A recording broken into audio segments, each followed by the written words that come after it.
Hi, everybody, and welcome. My name is Chris Stevens, and I'm the founding co-director for the Inspired Leadership Initiative here at Notre Dame.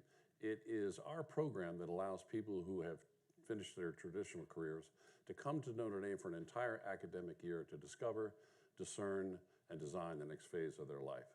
And we're thrilled to have you joining us. If you want to, you can also learn more about us at ili.nd.edu. And on Thursday, February the 23rd, we will have a virtual exploration program that you can tune right into and learn even more about the program. So we're really, really pleased to have a special guest here. But before I introduce our guest, Coach Ivey, I just want to let you do some technical things, which is one, you're all been muted so that we eliminate the background noise. And also just there's a Google form that you can have access to in the event description on YouTube that allow you to be able to submit questions to Coach Ivey. And we want to make this as much an interactive session as possible. So with that, great to have Coach Ivey with us. She's a 2000 graduate, had a 5th year of eligibility, stayed for 2001, and we're certainly glad that she did as Notre Dame won its first women's basketball championship. A native of St. Louis, Coach Ivey came back here as an assistant coach after a small stint with Xavier, and after 5 years in the WNBA.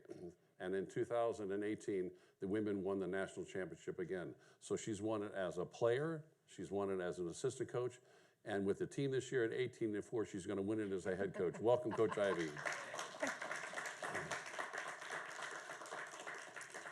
Coach, St. Louis, you kind of grew up there with 4 brothers that made you tough, right? Yes. Were they kind of your inspiration for basketball? Absolutely. I was a tomboy, so I just grew up looking up to them. I was always chasing behind them wherever they went.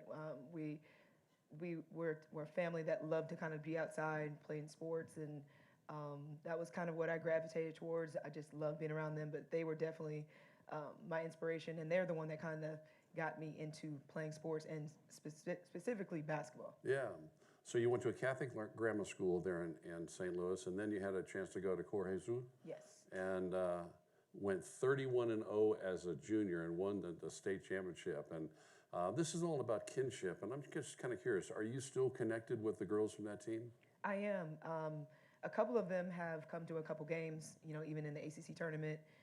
They follow me again with social media, Facebook, all those social media platforms. I can still have that connection with them. And I actually, when we played Boston College last Thursday, a friend of mine from grade school came to the game. Oh, my goodness.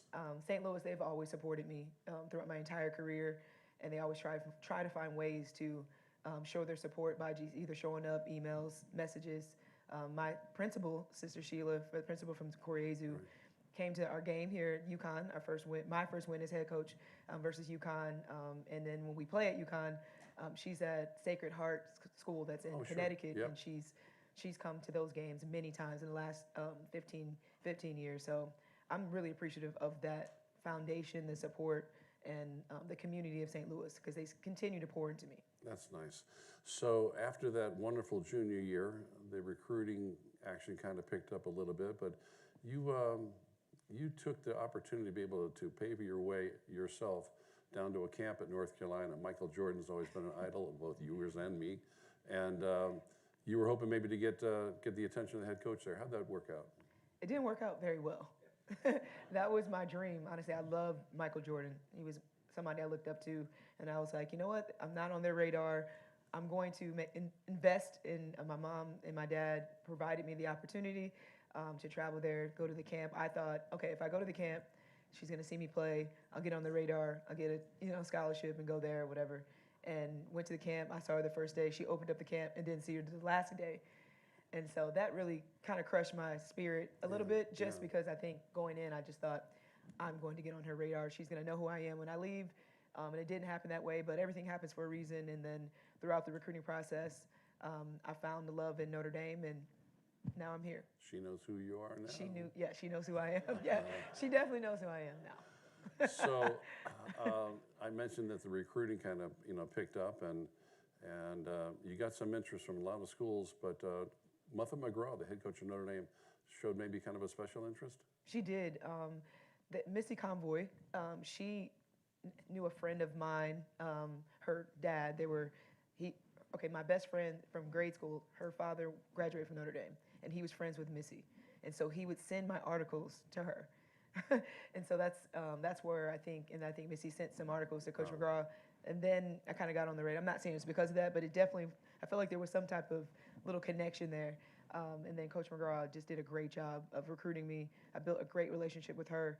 I knew she was serious because one time I was playing at the YMCA, just playing new ball, not organized, and she walked in the gym and watched me play. And I was the only female playing on that court at the time, just playing against a bunch of guys. I worked out every day at noon playing there. And I just, that for some reason for me, I was just like, wow, that spoke volumes to me that she would spend her time and make the investment to come watch me in an unorganized setting.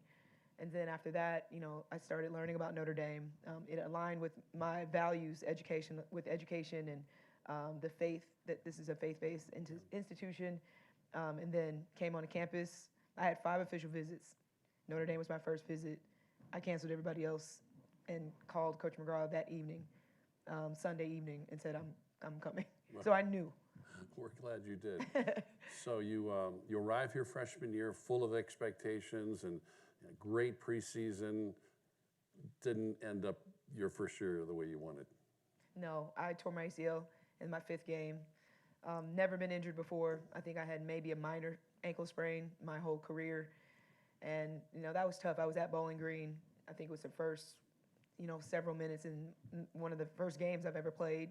Really went up for a layup, got fouled from behind, and my landing forced me to tear my ACL. So I was out the whole year. So I had to watch from the sidelines. But that was the first year that we reached the Final Four, had gotten to the Final Four for the first time. And so I learned a lot, honestly. It was really hard going through the injury and, finding my way, battling back, the rehab. But I learned so much with that senior class. And I think that experience allowed me to come back my 5th year when we actually won. But it also taught me a lot of different things that I don't think I would have learned if I hadn't gone through that injury. Yeah. Somebody once said that nobody really cares what you know until they know how much you care. And it was great to hear you talk about Coach McGraw because she's been an important figure in your life, hasn't she? Absolutely. I mean, she's my mentor, my coach, and my role model. So fast forward to you have had 9 Final Four appearances as both a player and an assistant coach, soon to be 10 as a head coach. When you think about the different teams that you've had as an assistant coach over the years, and you've been so responsible for recruiting these young ladies, and then for building an environment where they feel safe, they feel challenged. Tell me a little bit about your relationship with some of those former players. Yeah, well, I felt like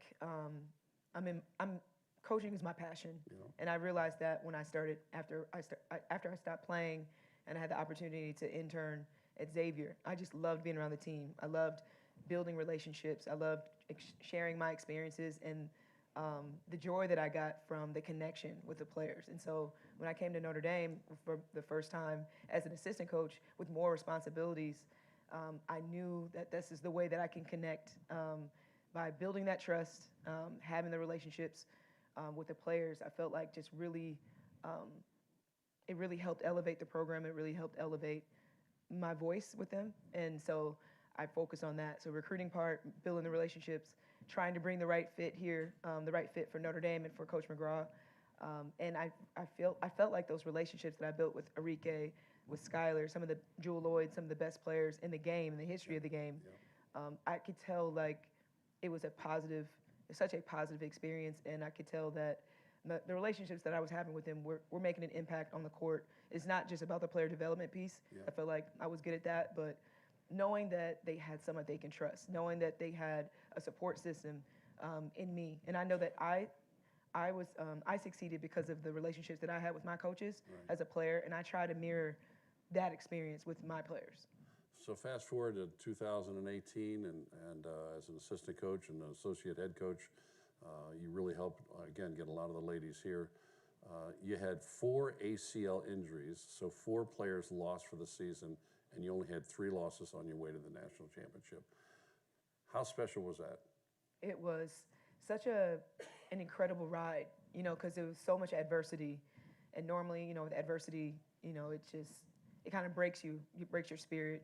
And that group was so resilient. The 6, 7 players that were healthy, everybody stepped up. It was more opportunity, and you could just tell they were on a mission. You know, even though we had 4 that were out, the ones that were healthy just rallied together, and it was just a special year. We had a special team. You know, we had such great talent. Jessica Shepard, a transfer from Nebraska, just was a perfect fit. Marina, Enrique, Jackie Young, you know, #1 draft pick years later, but it was just unbelievable. It was an unbelievable run, and you could just see with the adversity, the confidence that just grew that season. And I think we carried on that identity. You know, we didn't go into games feeling like, okay, we're down. We came to the games, we're like, this is what we have, and we're going to battle. Yeah, well, that foursome, along with Brianna Turner, amassed more than 10,000 points, the most of any 5 players on one team in the history of the NCAA. And then Muffet decided that she wanted to step down, but before that, you took an opportunity that very few women have had a chance to do, to become an assistant coach with the Memphis Grizzlies after you did 5 years of playing in the WNBA. And I know that was actually before your coaching. But tell me a bit about how did you build relationships with men of different ages in the Grizzly organization? It was such a transformative year for me. I knew that stepping into this new experience, it was uncomfortable initially, just not having been in the NBA, coaching at the elite level, and also, like you mentioned, coaching men. So when I got to the organization, I just felt like I know my strengths. My strengths are, you know, X's and O's, scouting, and relationships. And I just try to bring that every day. My positive energy, my work ethic, and that's how I, you know, built relationships with the guys. They're the same. You know, they have the same insecurities as women as far as their game. They respond to knowing that the coaches care about them. And I realized that right from my first kind of conversations with them and practices and workouts, you know, it was the same. And that was interesting to me. It was really, I learned a lot, I guess you could say. I learned a lot, and it made me realize basketball is basketball. And I knew coming in, you know, I gained so much respect from the guys, from my coaches, from my boss, because of my knowledge, not just because they're trying to check a box. It was because of the knowledge of the game and my drive, and they respected that from the beginning. And the guys were just, again, it's the relationship. It's the same relationships. The same relationship I have with John Morant, I have with Skylar. And he was the first person when they announced that I got the job or I accepted the job, he was the first person to message me. Wow. And he was like, "Let's go, coach. Can't wait to learn from you." And when you have that buy-in from the franchise player, I knew that I'd taken I was the right decision to go to Memphis. And the relationships that I created there a couple years ago are just as strong right now. Yeah. And then again, fast forward, Coach McGraw, after a Hall of Fame career, decides that she wants to be able to step aside. She steps aside, and very quickly you were named the head coach, and you were #1 on Father John's and Jack Swarbrick's list. It must have felt pretty special. Oh my gosh, so special. It was a dream come true. You know, I always wanted to be a head coach. I knew that that was my path, and I was working so hard to attain that goal. But I guess I always saw Muffet in this role. So I didn't feel that Notre Dame was going to be my first head coaching job. I didn't know where it was going to be. I wanted to make sure it was the right fit for myself and my son. And when that opportunity came and I got the call, it was, you know, just tears, emotion. You know, this is a special place, and to be able to come back and lead this university, this program, was a dream come true. Yeah, well, you had all 5 of those 2018 players were all drafted in the first round, and so Muffet went through a really, really challenging year from a transition standpoint. And in your first year, you go 10-10, and then COVID hits and shuts the place down. And that was a really tough time for our country in many ways, including systemic racism. And I know that your team did what they could do to use their platform to try to be able to address that, yes? Yes, absolutely. I thought that was very important. I knew my platform, the magnitude of being, first of all, the first African-American female head coach at any sport here in Notre Dame. And this opportunity for me to give back is an opportunity for me to use my platform to bring social justice awareness, to be able to empower my team to use their voice. I was empowered as a student athlete. Coach McGraw helped me, and I wanted to be the same for my team. And that's part of my mission, to love, to serve, to mentor. we had an opportunity, and it was because of the pandemic, we weren't allowed to go out in the community as much. Right. So we did, it was part of Unity Week here at Notre Dame, and we created the Race for Change. We walked 3.5 miles to bring awareness to social injustice. And I thought that, and we invited all of our winter teams, all of our sports teams to join us, and they did. And that was powerful. Again, it was something that we felt like spoke to our heart and our mission. And again, in the pandemic, it was something that I was very proud of my group and my team for sponsoring that event. So as a Karen and Kevin Keys head coach, when they always say if you're not the lead horse, the scenery never changes. But now that you're the lead horse and the coach, you have a lot of pressure put on you from a media standpoint. Everyone's looking to question you, et cetera, and interview you all the time. How do you deal with that? I learned a lot, even just the first couple years. You never really know what it feels like to be in the next seat, they always say. Watching Coach McGraw for so long, a Hall of Fame coach, I was a sponge, and I learned a lot from watching her. So I felt like my foundation, I was prepared for everything. So my time in the NBA helped me to learn how to adjust to losses, because the season was so long. I learned so much in being part of the NBA, and I took those experiences as an assistant, young assistant, watching a Hall of Fame coach, soaking up all that knowledge, how she reacted to adversity, how she reacted to wins and losses. I took my experiences from the league, and it's kind of helped me into being this role now to navigate different conversations, to navigate after wins and losses, and to how to handle interviews. So all those experiences helped me to where I am now. Yeah, I tell you, right after you were announced as the head coach, number 2 ranked player of the country, Olivia Miles, commits to Notre Dame. Top 10 recruit, Sonia Citrone, commits to Notre Dame. And then they actually come here in terms of, early. So tell me a little bit about your coaching philosophy. When you go and recruit and you're in that living room with the family, what are you looking for? First of all, character. I'm not in those living rooms if they're not great students and great athletes. So that's kind of like the 2 boxes I check right away. You have to be a special person to be here at Notre Dame. It's a different climate, and it has to be the right fit that understands the value of an education, that understands that you're going to be challenged to be excellent on and off the court. And so character is like the one thing. I'm watching everything. So I'm watching on the court how they react with their teammates, how they respond to different things, and I'm asking around. If I can get into the schools, the principals, the trainers, everyone, because I want to know what type of person am I recruiting. And I think that's really important. I think, as everybody knows, Notre Dame, people make Notre Dame. When they say, what's the best part of Notre Dame? Everyone says the people. And so I try to bring the right young women here. And when I identify that, you can just tell in my locker room, you can tell on the court, they're special women, and that's how I try to recruit. Well, in your second year, you have 24 wins, an improvement of 14 wins over the prior year. You go to the big dance, get to the Sweet 16, and you had a good run. And I'm kind of curious, out of that, you get more recruits interested in Notre Dame. But after that, the whole name, image, and likeness thing changed with the new law in California. And the portal got opened up quite a bit. How is that affecting your recruiting? It affects it tremendously. NIL specifically, just trying to navigate, trying to stay competitive with the market, with other institutions.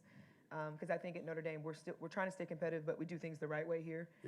And so that's been an interesting road, trying to navigate just the NIL space. I think we're doing a great job of creating the right platform for student athletes, but I think we're all still learning. I feel like we're only in year 2 in this. And again, just trying to stay competitive. And then the transfer portal is another big piece that I'm navigating around. My biggest thing is like, and if I can go through a season and my team, I can retain my whole team, I will be so happy. Because I know that, I created the right fit, and my roster, I managed the roster well, and all those things. So that would be an incredible blessing for me. But I understand, especially me being in year 1, year 2. I brought in some amazing talent, amazing young talent, and everyone has a reason for the decisions that they make. And I'm excited and happy for everyone that didn't choose to stay at Notre Dame, but I'm hoping that I could retain a roster and make sure I continue to find the right fit And I want to grow my team. I want to Sure. be able to see them come from their freshman year to their senior year and get a chance to be a part of that journey. That's my biggest. Well, the portal's been very good to us in terms It of has. the bigs. Jessica Shepard being such a critical part of the national championship team. Maya Dotson coming in, doing Lauren Ebo. And I know a lot of people are curious. You're playing Pitt tonight at 6 o'clock Eastern time. How's Lauren doing? Is she going to be okay? She's day to day, so we'll see. But she's getting a lot better. She just needed some rest. Yeah. So let's talk a bit about this team that you had. You're 18-4. You've had 2 major injuries, and the injury to Dara Mabry was just heartbreaking because she was not even in contact. She just came down wrong, as I think it happened to you as well. Right. That changes the chemistry because she was your ball handler and ready to shoot the threes, and then the loss of Lauren for some time. So you've had a couple setbacks recently in North Carolina, right, where we don't want to go until the tournament. How do you see the team going forward? Yeah, I mean, those were 2, especially Dara. She's a senior, 5th-year senior. She's the heart and soul of my team and one of the feistiest players you'll ever see. And for her to go down, like you said, non-contact, which is really heartbreaking. I know what that feels like, but I don't know what that feels like when you go down as a senior, and you're done. I had an opportunity to come back after both my injuries. So that was really heartbreaking. Right now, we're still adjusting to it, to be honest. We've had 3 games without her, 2 games without Ebo, and it's required a lot of my players to step up. I think with adversity creates opportunity, and so that's my message, to stay positive. I always feel like that everything happens for a reason. We're not going through this for nothing. So I talked to them about that. But it's required Olivia, it's required Sonia, it's required Maddie to lead more, which they wouldn't have had to do that as early. They lead by example. Sony's not the most vocal person on the team, but she does a lot of things for us to win. And same with Olivia. She's one of the flashiest guards in the country, but she's not as vocal. So it's forced them to be in a more of a leadership role. They accept it because right now we're playing for more than ourselves. Yeah. We're playing for Dara. And I know with her being down, it's lifted. It's created this culture of wanting to play for her. And so our season, I'm really still super excited about our season. The goal has not changed. It just requires everyone on my team to do a little bit more. Yeah, great. Well, I also, just as a reminder, if you want to submit some questions online, if you go to the event description on YouTube, you can get those questions submitted. And we have our audience here, and so somebody once said, the mind can only absorb what the rear end can endure. And I know you folks have been you've been sitting for a while. So what I'd love to be able to do at this point is just kind of open it up to the floor or to our audience to be able to ask any questions you want of the amazing Niele Ivey. Coach, thanks for being with us. We deeply appreciate it. A few of us have been talking about your practice of working your team out against male players. Do you think that has roots in your childhood growing up, working against your brothers? And do you think you learned things in that are things that you want your players today to learn from competing against people that bring size and strength and things that they might not get otherwise? Right. It's kind of just a philosophy that I took on from just being in college, playing, knowing that when you play against bigger, stronger, faster athletes, it's always going to challenge you. It's always going to make you better. And so that's kind of the philosophy that I've taken on as a head coach, something that I learned as an assistant coach. But again, there was a lot of value as a player when I play against our practice players because, again, they made me better. It was so much harder. And again, that challenge helped me. Practices were harder than games. And so when you're practicing at the highest level, games come easy. And so that's kind of the philosophy of having practice players.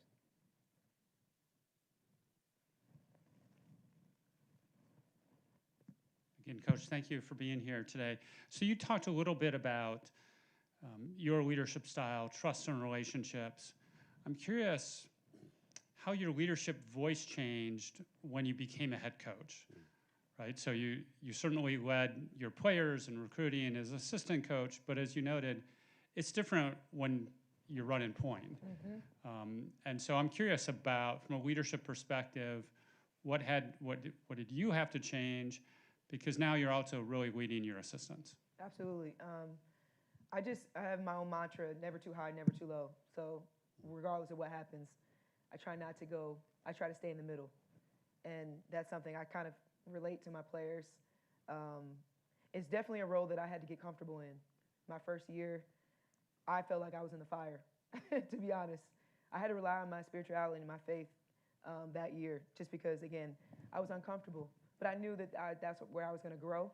It's the same thing when I went to the Memphis Grizzlies. I was very uncomfortable. Just being in a different setting, I was very comfortable, being Coach McGraw's assistant. I knew everything was going on. I've been here 15 years, 12 years, mastered that role. And so challenging myself to be in the NBA, challenging myself to step into this role, following a Hall of Fame coach as well. So the expectation, like Chris talked about, is a lot higher. And I feel like if I can continue to be successful, I might give another female woman of color another opportunity, another female another opportunity. So it's much bigger than just me coaching. So I carry that a lot. In my first year, yes, it took me a minute to really be comfortable making decisions, being comfortable making mistakes, failing, those type of things, which sometimes is very hard for people to do. And I did, but I also succeeded as well. And I think having that mantra of never being too high on the highs and never getting too lows on the lows has helped me. And it's created that voice that you've talked about. Being able to respond after adversity, having that positive outlook. That's just who I am.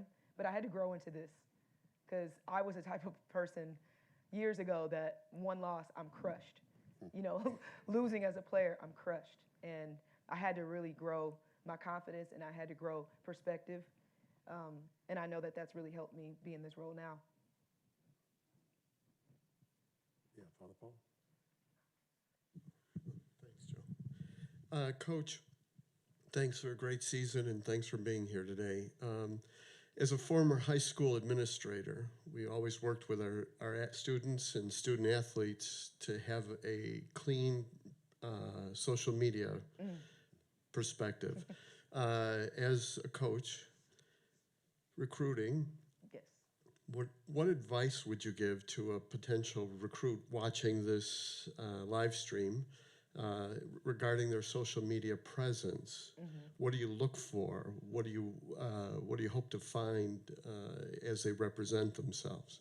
Yes, well, kind of recognizing that you are representing more than yourself, and what you're projecting on social media, it never goes away. So I always talk to, my team. First of all, we have guidelines of trying to help them make sure they're posting in a positive way that is a great reflection of the program and the university. And but I always talk to my players about what you tweet. Think about your future boss seeing this and what the ramifications would be for that. And so having that perspective when they're expressing themselves or reposting or the things that they talk about on social media, and knowing that it's never really, you can maybe delete it, but it doesn't really ever go away. And how that's challenging. I'm very happy that I didn't have social media in college, because it's a distraction, number one, but it's it could honestly, it can have a negative side to it. And so just being very very aware of the power of social media and using it more in a positive way, and trying to stay away from the loopholes of being a part of the negative side of social media. Well,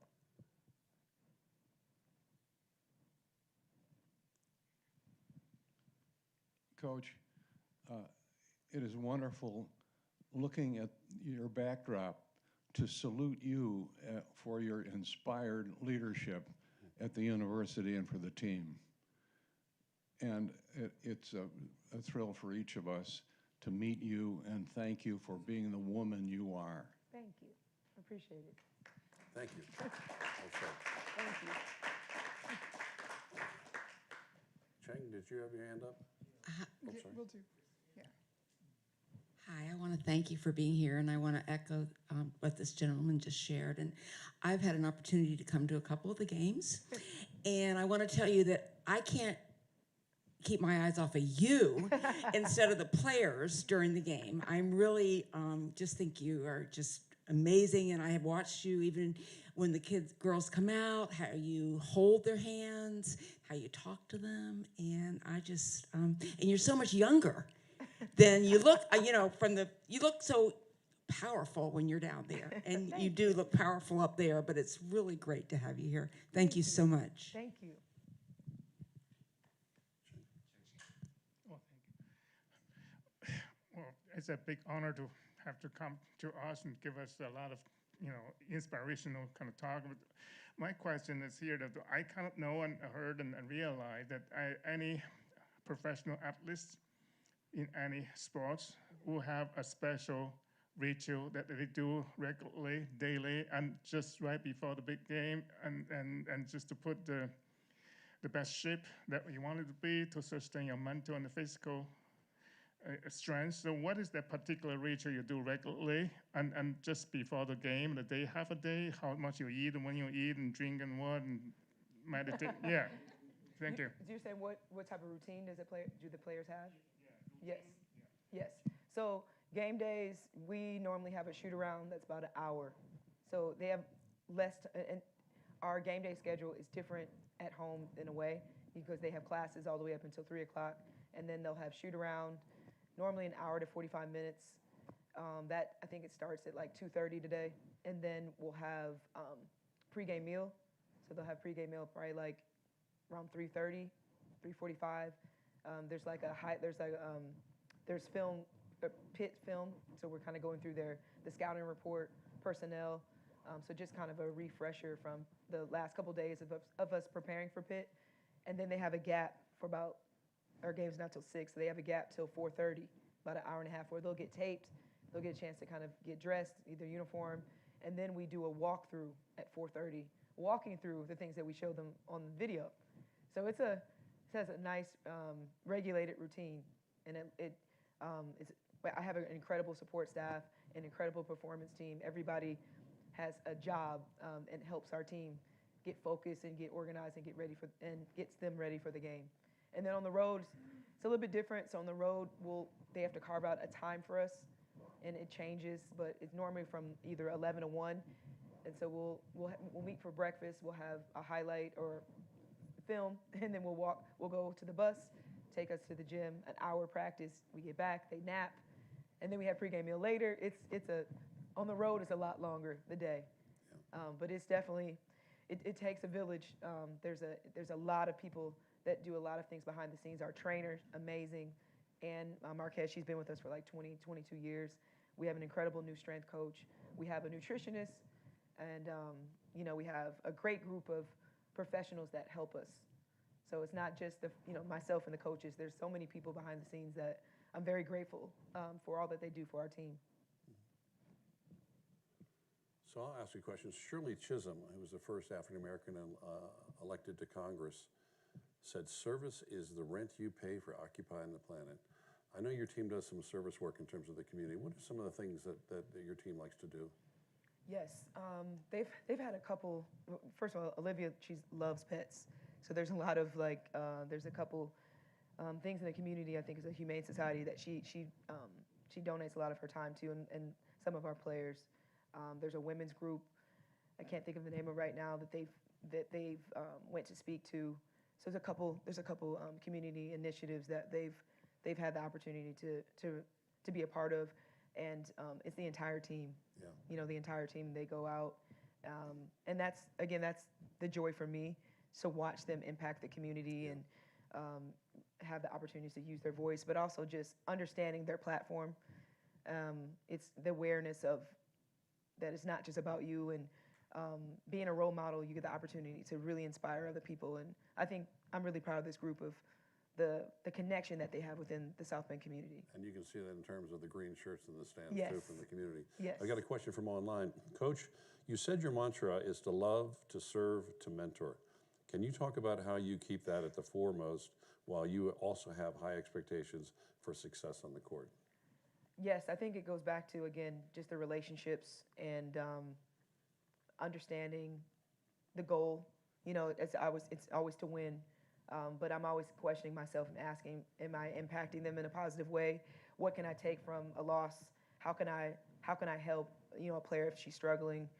All those things kind of go into the success of the program because it's never really just about the wins. I'm always trying to make sure that my players are that they're having an incredible experience, but they're also learning because everything is a lesson. It's a life lesson. It's being on time for the bus. There's so many lessons, life lessons that I'm teaching them outside of just the game of basketball. So that's why I always try to keep in the forefront and understanding that they're humans. They make mistakes. I made the same mistakes. So again, I try to make sure that even when we have hard film sessions after losses, that they understand, they know that I believe in them, that I love them, and that regardless, I have confidence in them. Yeah. So I played back, I think, when Truman was president, and you played back in the late 90s, and we didn't have to deal with social media or anything like that. And there's a lot of stress on young people this day and age. And what are some of the things that you try to do mental health-wise to make sure that the players are okay? Yes, well, for sure that it's having that communication of like, how are you doing? Like I'll even just have them come talk to me for 5 minutes, and I'm always talking to them like, what's going on? We have a whole performance team to make sure that they're okay. We have a sports psychologist. Her name is Carly. That is specifically for our sport, specifically women's basketball. She travels with us. She comes to practice. She's visible. She's present, so they know that you have resources here at Notre Dame. Good. There's an outlet here, and I'm always asking them like, do we need to practice earlier? Do we need to practice shorter? What do you guys need? Because it's a two-way street, and if they're not healthy mentally, I can't expect them to perform if they're having things off the court. So I'm always trying to have check-ins. Yeah.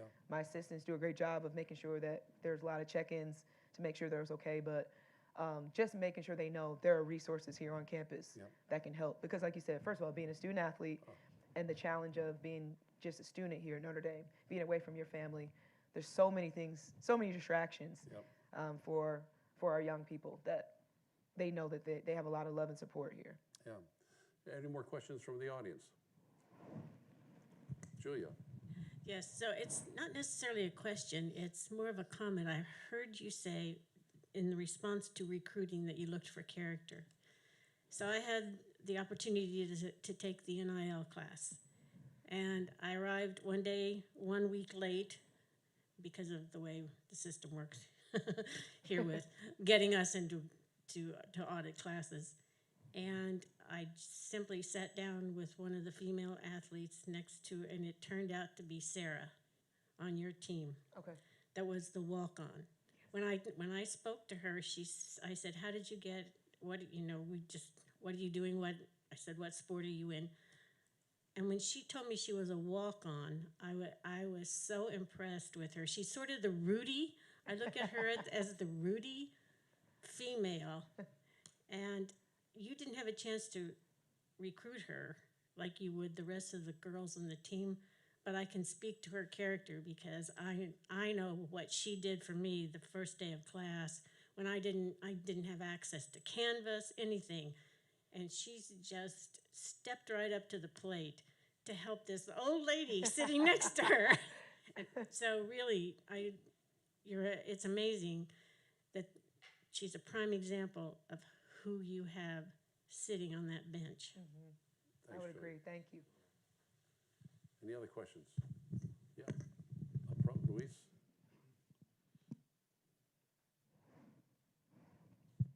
Thank you, Coach, for being here. You mentioned twice everything happened for a reason. And here there's a word discernment. We all focus on that.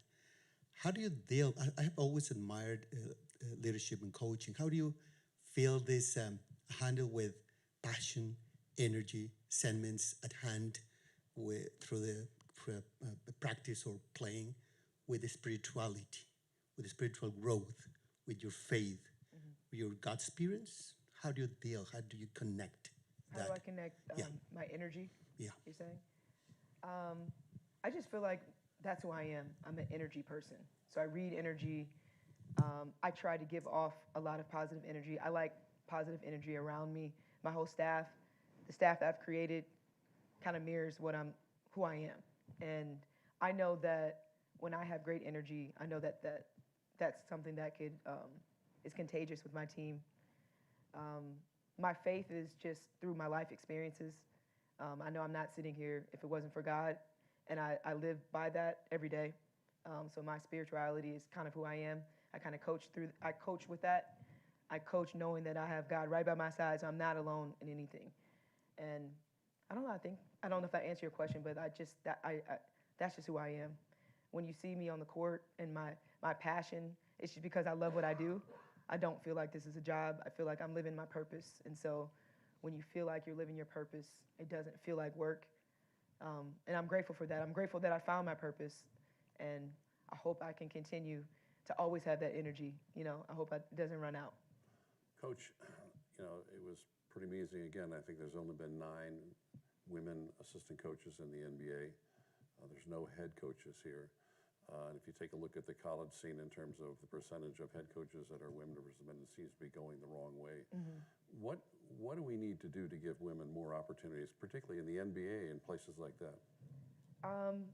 I think it's coming. It might be Becky Hammond from the Las Vegas Aces. Just making sure that the leaders, the ones that are making the decisions, the CEOs, the bosses, the David Stern, all the GMs, the ones that are making these decisions, that they're very intentional about opportunity. Because I wouldn't be sitting here if Coach McGraw didn't give me the opportunity. Not one time.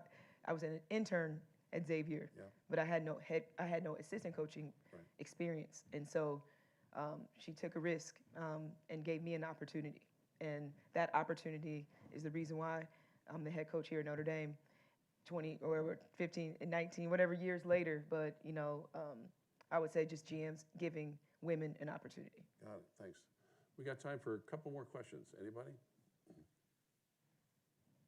Somebody had their hand up? Well, with that, Coach, I'd love to give you the opportunity to maybe have the last word. These are the Inspired Leadership Initiative is 20 pretty amazing people who finished their traditional careers, but they got a lot of tread left on their shoes and learning that they want to do, and so they're here for an entire academic year learning and discerning what their next act is. And if you were to provide any advice to this group, what would you provide? Put you on the spot. I know this group is well established. No, I guess my advice that I live by is just making sure that I continue to live my purpose, and that I don't have anything big enough, like to continue to dream, to dream big in whatever that is. Yeah. And that's kind of how I've lived my life, to continue to dream big. Yeah. Well, I'll ask the last question. You must be very, very, very proud of your son. So he grew up here playing with the players here at Notre Dame. Everybody thought he's going to come to Notre Dame and be an all-star here. He chose to go to Purdue, kind of carve his own path, and stayed for a second year and was first-team All-American, and then was the number 6 draft pick by the Detroit Pistons. 5, sorry.